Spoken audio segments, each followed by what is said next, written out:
Everyone and their grandmothers writes the word game-changing on YouTube videos for every single smallest change possible. However, this time Kunos for the 1.9 update did release some game-changing improvements. This 1.9 update will receive the biggest attention because of the 2023 GT World Challenge DLC. Wow, this is a mouthful, which of course is a paid DLC. However, the biggest changes are not the paid content, they are free. The DLC part of the update will come with 4 pieces of content, 1 track and 3 cars. The track is the Valencia circuit, the car are the Lamborghini Evo 2, the Porsche 992 GT3R, Tortellini and Cookies edition, and then the 296 GT3 from Ferrari. The price for this DLC with the hugest name possible is £11, $12 or euros. 4 pieces of content for the same price as of something you buy in iRacing. I can tell you this much, every time I buy iRacing content, I feel ripped off. Every time I buy DLC content from Assetto Corsa or Competizione, I feel I'm ripping off Kunos. And the best part is, of course, unless you want to run the cars or the tracks, what is really game-changing is free and available for all the cars. Let's get through the changelog, then you have the cars and some blah blah blah, and then the physics. There's something that will make the esports guys very happy, BOP work, an improved tire model with flex, better rolling resistance simulation, and the first game-changing change. A new operating window for slicks, so it has a full PSI being in the optimal window. However, that's not the full story because there's also a larger temperature window. And then the second huge change, bump stops and suspension. We will go through a few scenarios to show you what this means in practice. However, I'm gonna spoil you a bit. Some of your setups will not work. New track, circuit Ricardo Tomo or Valencia. Track looks absolutely gorgeous. I don't really think that Kunos has ever developed a bad track, and this is definitely worth its part on the DLC, which will be likely £3 or £4.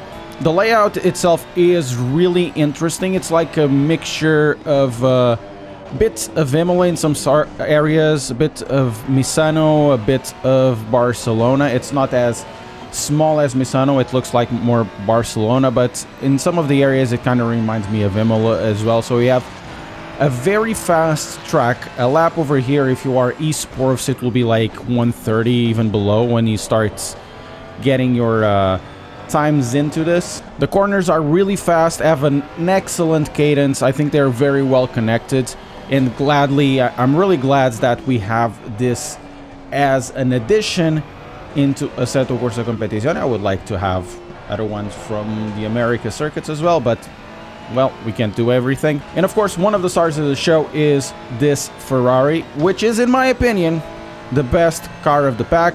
Others will disagree. This car just feels very competent and composed. It's very hard to spin this car. Of course, I've already spun it. What I'm trying to say is that this car is superbly balanced.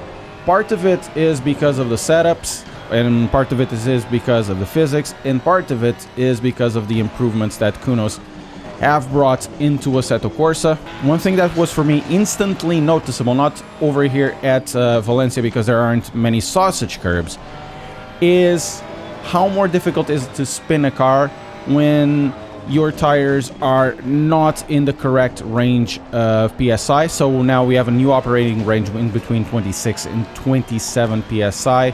If you drop a little more to 25, or even if you go over 27, the tires seem to have more forgiveness into them, which means you're not going to be hunting for the perfect 27.5, 27.6 like you did before in 1.8 and below. That's for me a good thing, because now you'll be thinking, well, do I want more grip and go for the lower 26, or do I want a little more longevity and maybe a little more rotation and I'll go for a higher 26? So you can think of it of a bigger operating window instead of just hitting one specific value. That adds a lot of possibilities and a new dimension into the tires of Assetto Corsa Competizione. And what I think the Tire Flex has done as well is that even in this car or any other cars you'll see from this point onwards, is that they're a little more playful at the edge, which means you'll be hunting for the tire slip and not being too afraid of going over it like I've done here, and you know, I just understeer out of the corner. Because if you do, you're just gonna, you know, understeer, maybe oversteer a bit. You're not gonna have a situation, or most likely not, unless of course you're gonna have a very aggressive setup. You're not gonna have that situation of, oh damn, I've went in too much. This Ferrari is an absolute beast. I think Sir Fock will love it. It's a very neutral car. You can make it a little bit more oversteery if you want more rotation. You can definitely make it more understeery. At this moment, with the stock brake bias is kind of understeery, but when you start lowering it to, you know, a more Ferrari appropriate level of 58s and below, you can have a lot of rotation into the corners, but this car is absolutely stable. Next up, the Evo 2, Lamborghini Evo 2. Not my favorite car, but of course, a lot of people that will be competitive and competent with any Lamborghini will be fast in this. And this car does have some really interesting liveries, including this one from the Iron Dames that I'm using. I really like it. We will be not only testing this car, or I'll just talk a little bit about it, but one of the biggest improvements, or the biggest improvements in ACC, which will be the sausage curbs. Now let's go over the chicane. And, you know, as long as you hit it correctly with just the wheel and not the chassis, you should be okay. If you hit it with the chassis, of course it will happen like happens in real life. The car may fly if you hit it in the wrong place. If you hit it with the wheel, it will be more like, you know, as normal. You'll just fly a little bit, but you go comfortably over it, except if you're inside the car, that probably hurt your back. Now, as for this car, it feels like a little more sluggish than the Evo one. I'm not, you know, the best person to talk about it. It corners in okay, though the setup probably is not the best, nor my driving experience with the Evos. Maybe if I drop a little more of the brake bias. It feels like a more sluggish Evo, and that's my main takeaway with it. Not hugely impressed with it, but then I don't need to be, because there's so many different cars with it in this game, and you know, every single one will have something for you. The stability will be, of course, welcomed by many Lamborghini drivers, and I probably need to still shift up at 8,000. Going into the chicane again. Bang, bang. No problem whatsoever. This is a really huge improvement. And this car sounds good, looks nice, and of course driving will depend of your experience. There's no better sausages in GT3 racing other than Imola, probably Monza, but I think Imola is a better example. We're here with the new Porsche, and speaking of sausages, we have some sausages here, we are attacking with no problem whatsoever. That doesn't mean, once again, if you don't hit it in the wrong place, the car won't be flying like the real thing.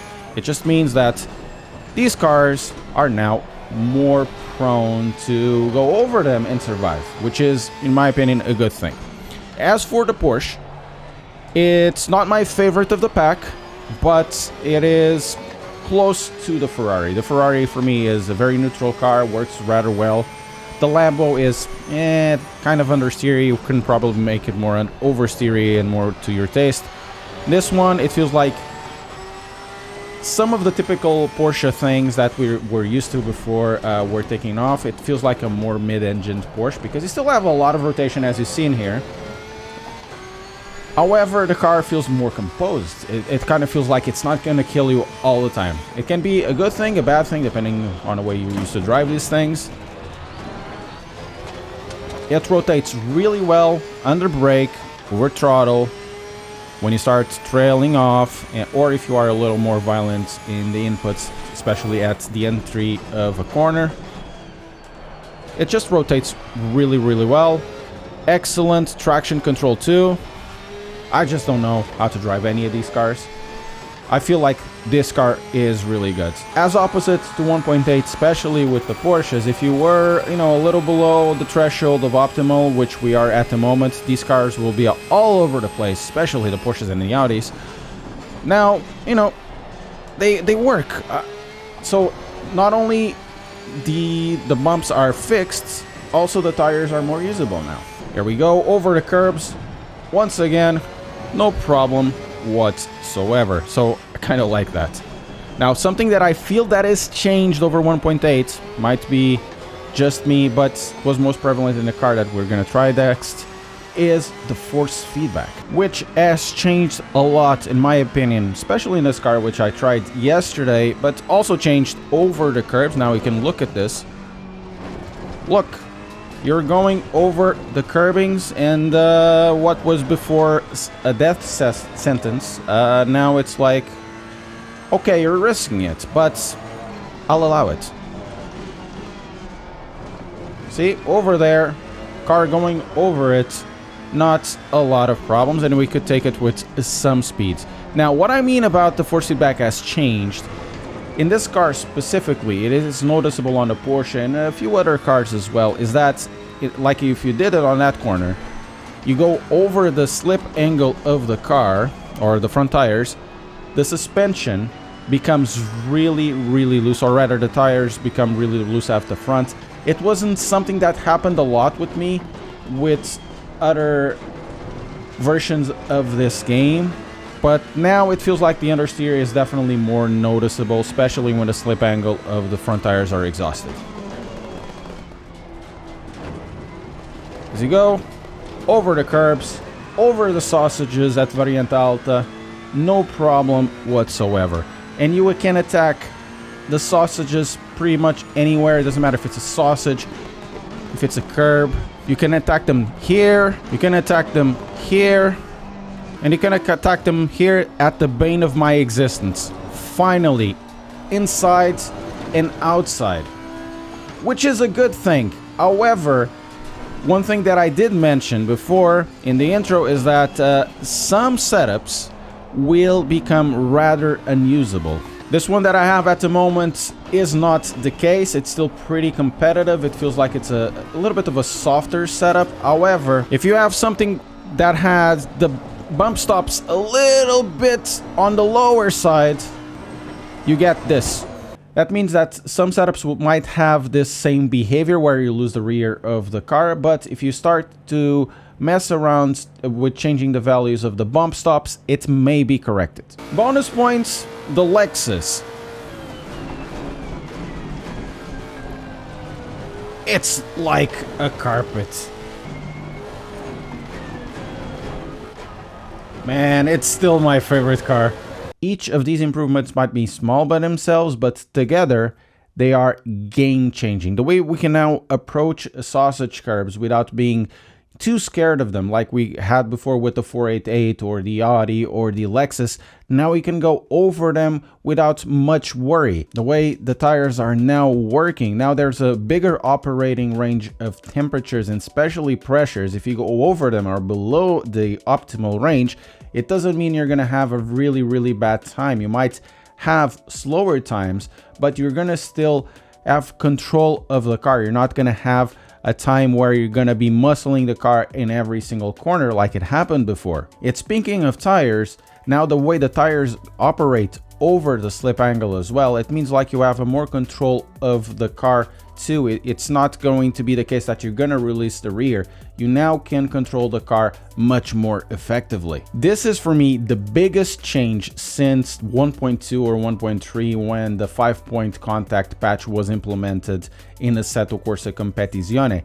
This is the biggest leap Assetto Corsa Competizione has made in 4 years. Thanks very much for watching. If you thought this was informative and you liked it, press like and consider subscribing to the channel. And a big thank you to all of the members of the community of the channel for making this channel a possibility.